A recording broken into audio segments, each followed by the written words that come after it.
So let's jump right in here. If you allow me to set the stage for today's discussion, CompTIA, as your global trade industry association, produces a wealth of industry research and channel research. One of the pieces that we've done is called the Technology Buyer's Journey, a roadmap for success. And it's really a detailed analysis on the role that vendors, distributors, and MSPs play towards leading their customers to success.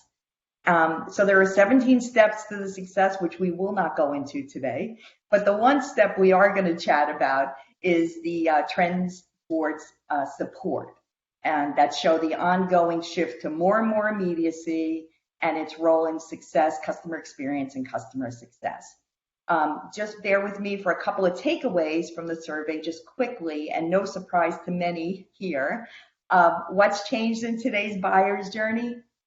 They expect consolidated support and immediate access, be it online, chat, call anytime. They want fast remediation and a chance, which is a chance to build customer loyalty. And they strive for no downtime. So to solve the issues the first time. Like I said, no surprises here. So given this study and given why we're here today, we're looking to help MSPs unlock ways that they could hone their processes and really ensure optimal customer experience, which leads to customer loyalty and growing business. So with that said, I'd like to turn to our panelists. And with MSP support expectations high, requiring fast remediation, can you introduce yourself and quickly explain your role in optimizing customer experience? And Darren, why don't we start with you? All right, sounds good. My name is Darren Catan, creator of Immediacy. It's a automation platform for, well, I sell it as setting up new computers, but really it could be used involving homogenizing your stack and remediating issues that your customers have. The real value and what we bring to the table for the customer experience is that you don't have to build everything yourself like many of the other tools. We were developed by an MSP. I come from a development background. Most of the scripts and things inside of this platform were written by me for our MSP. And the platform is excruciatingly fast, which to me is necessary for modern day support. It's not waiting multiple minutes for things to kick off, right? So that's the crux of what we're bringing to the table. Excellent. Mark, how about you? Hi, everyone. My name is Mark Blythe. I'm CEO of NowThread, formerly known as ChatGenie, and we are the world's first service collaboration platform. So what we do is we focus on real-time, real and rich, what we call communication between MSPs and their customers. So providing a chat-based interface so your customers could be in Slack and Teams and connect with you. And we unify, like you said, Susan, we unify those channels of communication. We too came from an MSP, Darren, so we share the similar cores and how we felt the problem firsthand. We started to innovate, iterate, and now we have over 250 MSPs that are dropping tickets and using threads to serve their customers. So really happy to be here, Susan. Excellent, excellent. And Stephen, you have a little bit different spin on things.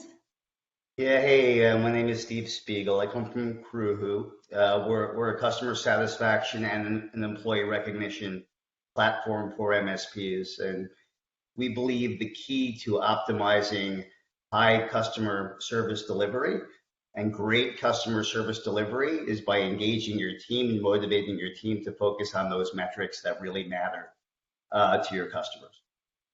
Excellent, excellent. So I'm going to start another round of questions. This one has to do with social media. How has social media impacted today's processes towards optimal customer experience? And could each of you share an example of how you made a difference for an MSP practice or our industry? Oh man, I could take that one. Okay. We're highly engaged on the MSP Geek Slack and Discord, and we've got over 600 members from a variety of MSPs. And what we see every day is MSPs asking questions to help facilitate the getting getting problem solved for their customers. Hey, how do we do this? How do we solve that? And at large, the MSP Geek as a whole has become sort of this pool of people solving all these same problems and a repository for great information, which in turn makes it faster instead of you having to figure these things out yourself. It's been amazing. Oh, that's great. And Mark, can you give us an example? Yeah. So social media has been really interesting because it's really made companies closer to end users. And so whenever they feel like they want to give you some feedback, they're unhappy with something, they're able to just go onto Twitter, Facebook, drop a message. And so I think it's become really important to keep those CSAT scores really high. And what's happened is that you can engage in chat dialogue with your customers there. So I think that change of behavior of being able to interact with your IT service provider, being able to interact with brands in general, has become really important. I know that when we were at the MSP, it was important for us to have a really solid LinkedIn page, be able to quickly respond onto those Facebook messages, to have a presence even on Reddit. And so I think that feeling closer to the brand is really important, and making sure that you're there to respond. Like you said, it has to be quick. If it's going to be 2 days, 3 days, that only adds to the fire. And so really adopting it has been really important, what we've seen at least. Great. And Stephen? Yeah. So social media is super important these days. In the MSP industry, tech stacks will only get you so far. You'll be able to differentiate yourself for only so long until your tech stack is sort of like everybody else's. So what's gonna make you different? How are you going to stand out? People are going to look at your Google reviews, for example. People are going to look at your testimonials, what your customers are actually saying. And they're not always going to be able to speak with them in person. So the best place to go to is on these review sites. And so we've been working really closely with our customers to find out the best way to get them more reviews and to help them differentiate themselves from their competition, so they can win out when they're up against 2 or 3 other MSPs when they're selling their services. Yeah, and just to piggyback a little bit more, Stephen, can you talk a bit about your culture of customer service and really provide your tips for keeping teams motivated? Yeah, for the most part, managers want to solve problems, and so they're always there's a fire. They're going to go into it. They're going to ask the team, what happened, and it's always this negative interaction with one another. I always use the analogy of a bank account. If you have no money in the bank account and you try to take more withdrawals, you're gonna go negative. So if you're looking for the good things, and most of the things that your team does are good, but they are generally overlooked. So what we try to do is try to find the opportunity to say good job, great job, great job with that customer experience. So we're looking at all the positive ratings with that, and so we're building up that bank account. So when something does go wrong, they could come to the employee and go, "Hey, what happened?" And it's okay, right? They're not hiding from you anymore. So focusing on the great things that are happening on a daily basis, celebrating the small wins daily is super important to keep your team engaged and have that strong culture of customer experience. Agree. And like you said, how do you keep everyone so motivated? Because everything is just a matter of, immediacy. So that's awesome. Mark, I'm going to turn to you. We learned that automation is key to streamline and optimize MSP operations. What's your advice to MSPs, and what can they do right now to drive positive customer experience? Yeah, and I'm sure Darren's gonna be the master of this question, but I'll give my take on it. I think that automation starts at the top of the funnel. It starts with understanding the types of requests that are coming in, because really only then can you figure out, okay, so I need to reset a password, I need to order a computer, I need a laptop, I need an approval. So really, automation isn't something that happens after the fact or after the interactions you've had with the customer, but it's really being tedious and understanding, okay, I need to make sure I have my type, my subtype. I need to categorize this the right way, because that data that comes in with your customer interactions will power all of the down the line tools like Darren's tool and other tools that can actually do these automations. So it's important when you're training your service desk, when you're running an MSP operation, to have that operating procedure to say, okay, make sure you ask these questions, make sure you put these fields in, because that's going to enable us to resolve this not in an hour, but in 7 minutes. And it's going to cut our cost. It's going to make our customers so much happier. For me, I'm always thinking about, well, how can I get that information from that conversation with the customer, so then I can empower the automation tools to do their jobs. And then I will turn it over to Darren, king of automation here. Sure. Yeah. Let's talk automation. Mark teed it up pretty well. I mean, with any program, garbage in, garbage out, right? But the main thing you have to remember is that when you're picking out your stack, there's a certain amount of work you have to do to get it rolled out. And you need to look at products like what I have as not just another thing in your stack, but instead the thing that facilitates getting whatever tools in your stack rolled out.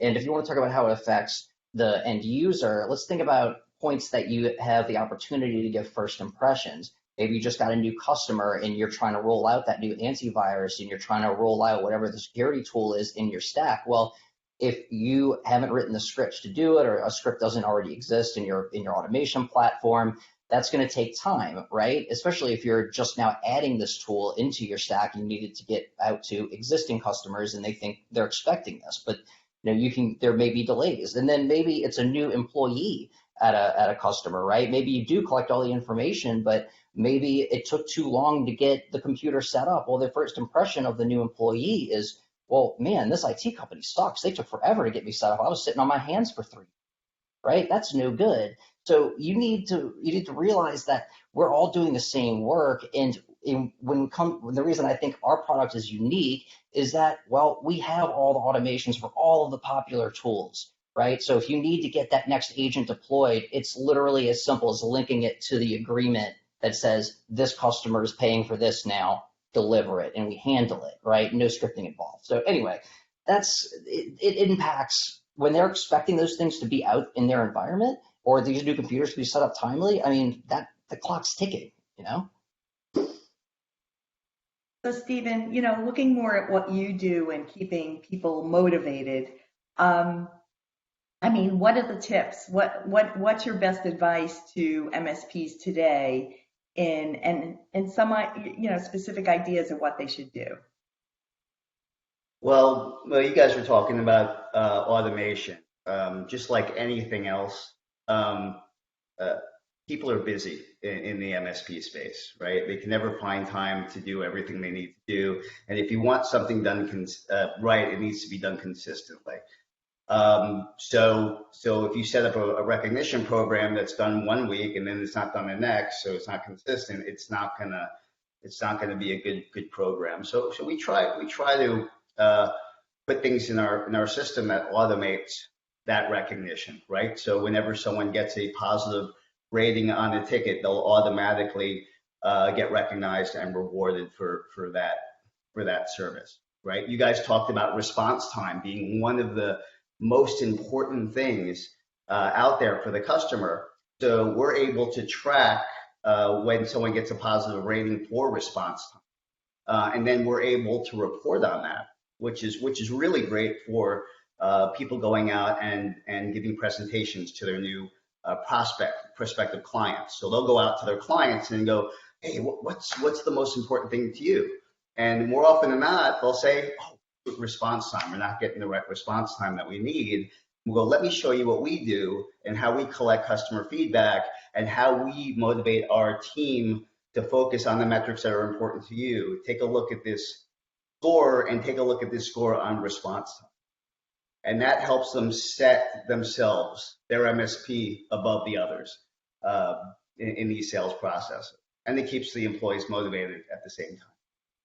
Great. And Mark, did you have anything to add to that? Or no, I just love that. I love that. What Stephen was saying, that's super important to create that feedback loop. In any automation, you need that feedback loop feeding itself and guiding you in the right direction. Yeah, trust but verify. Okay. And this question is for Darren. With today's as-a-service sales model, expectation is swipe a card and get started. As an MSP in our pre-configured instant-on world, how have you tackled the expectations of customers?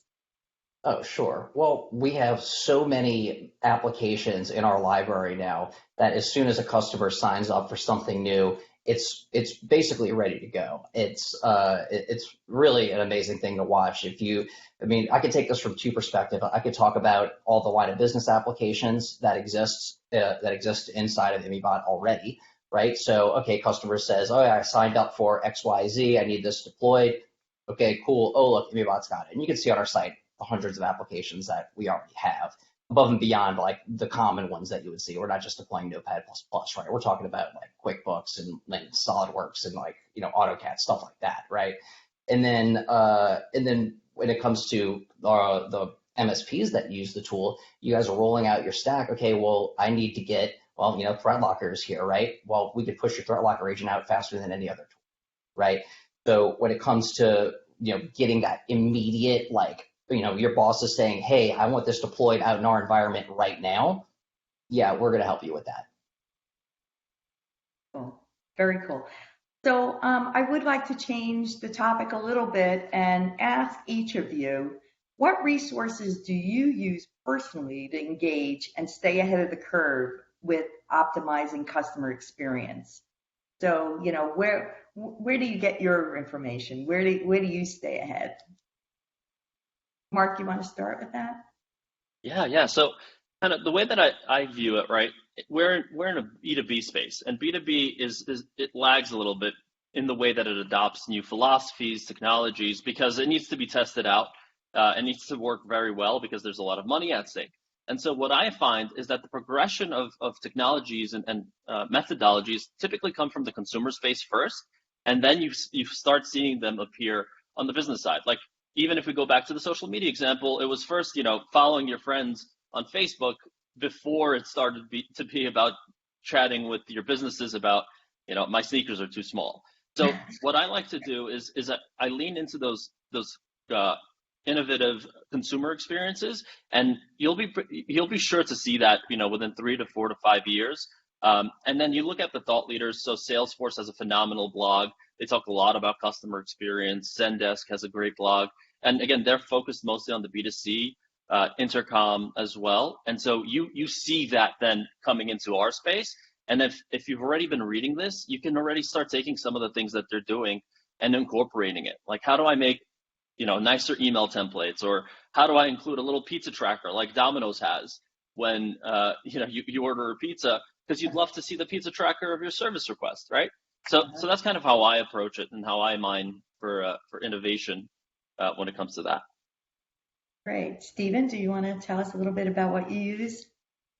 Well, internally we use Crewwho to collect the customer feedback, and we use the reporting, and we use the recognition and rewards as well. But it's not just feedback. That's the end result of customer satisfaction, right? So for example, we have contests with our engineers.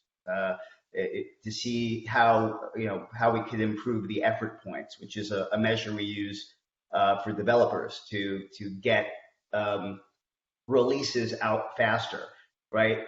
We use a application called Miro, so we're able to track our roadmap on it. We use Slack, which is the same as MS Teams is used more often in the channel. We happen to use Slack. And we collect our customer feedback in there.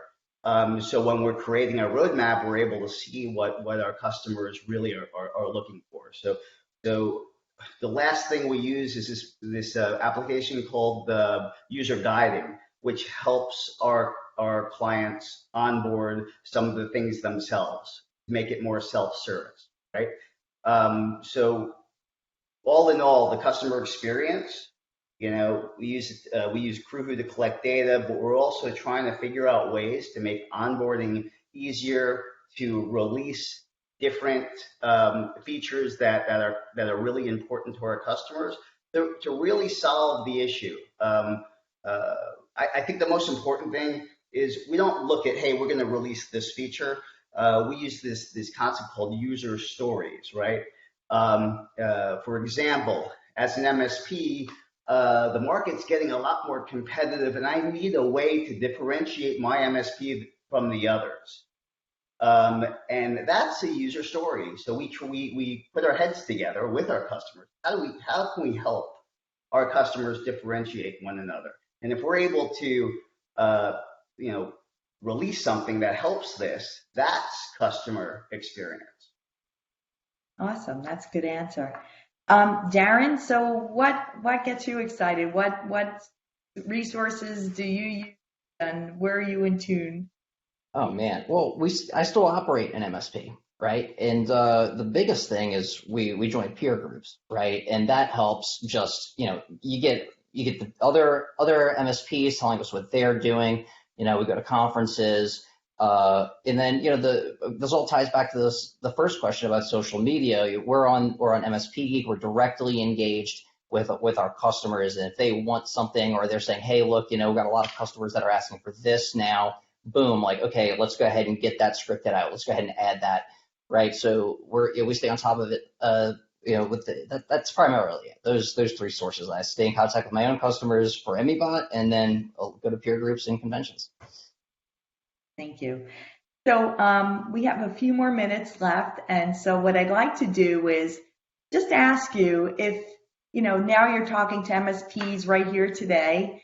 And if you gave them a good piece of advice, what is it that they could use today to get started? One thing you impress upon them to do that they may not be doing, or maybe explore something new that they may not be doing that, would be helpful in impacting their business and impacting their customers.